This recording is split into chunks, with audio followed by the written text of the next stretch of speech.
Hai semuanya, saksi bisu adalah benda atau barang-barang lain yang berada di sebuah lokasi tempat terjadinya sebuah peristiwa yang penting atau mungkin bersejarah. Nah, benda-benda itu jadi saksi. Contohnya begini, misalnya ada dua orang kepala negara sedang menandatangani sebuah perjanjian.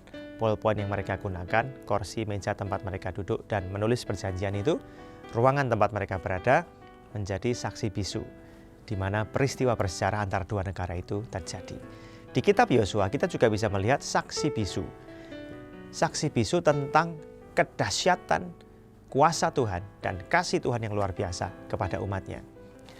Ayat 21 dan 22. Dan berkatalah Yosua kepada orang Israel demikian. Apabila di kemudian hari anak-anakmu bertanya kepada ayahnya, apakah arti batu-batu ini? Maka haruslah kamu beritahukan kepada anak-anakmu begini.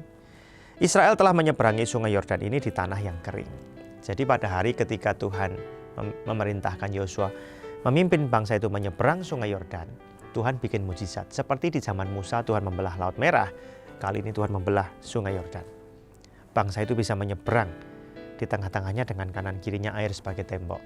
Saudara sekalian, Tuhan perintahkan bangsa itu mengambil batu-batu dari dasar sungai Yordan itu, kemudian menegakkannya, mendirikannya jadi monumen. Yosua memberi perintah, kelak ketika anak cucumu di tahun-tahun yang sudah jauh bertanya, apa sih artinya batu-batu ini? Jawab, ini adalah saksi bisu dari kebaikan Tuhan yang luar biasa dan kuasa Tuhan yang luar biasa. Mengingatkan kita bahwa kemenangan berasal dari Tuhan. Pada saat kita jalan dalam jalan ketaatan, Tuhan bisa beri kemenangan meskipun kita menghadapi tantangan. Dan yang kedua, kalau kita menghadapi tantangan di masa lalu dan Tuhan tolong, di masa depan pun jangan andalkan kekuatan sendiri, Tuhan juga bisa tolong. Dalam kehidupan kita, saksi bisu apa yang menjadi saksi atau bukti kebaikan dan pertolongan dan kasih Tuhan yang luar biasa dalam hidup kita?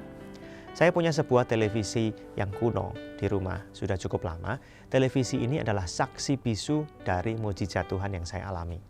Ya, televisi ini ya menjadi saksi ketika saya mau beli sebuah televisi untuk orang tua saya, tetapi pada waktu itu Tuhan berikan mujizat televisi ini. Nah, televisi yang diberikan oleh Tuhan ini menjadi bukti di mana Tuhan itu mendengar doa saya. Tuhan itu memberi mujizat. Saya nggak jadi beli TV yang lain. Saya terima TV ini dan TV ini jadi saksi bisu mujizat yang Tuhan berikan. Setiap kali saya lihat televisi ini, saya ingat peristiwa itu. Nah, saudara sekalian, di dalam kehidupan kita, temukan saksi bisu kebaikan dan pertolongan Tuhan dalam hidupmu. Ingat-ingat supaya Anda tahu bahwa kemenangan berasal dari Tuhan. Dan dalam perjuanganmu di masa depan, kalau engkau terus mengandalkan Tuhan, engkau pun mendapatkan kemenangan dan pertolongan pada waktunya. Tuhan memberkati.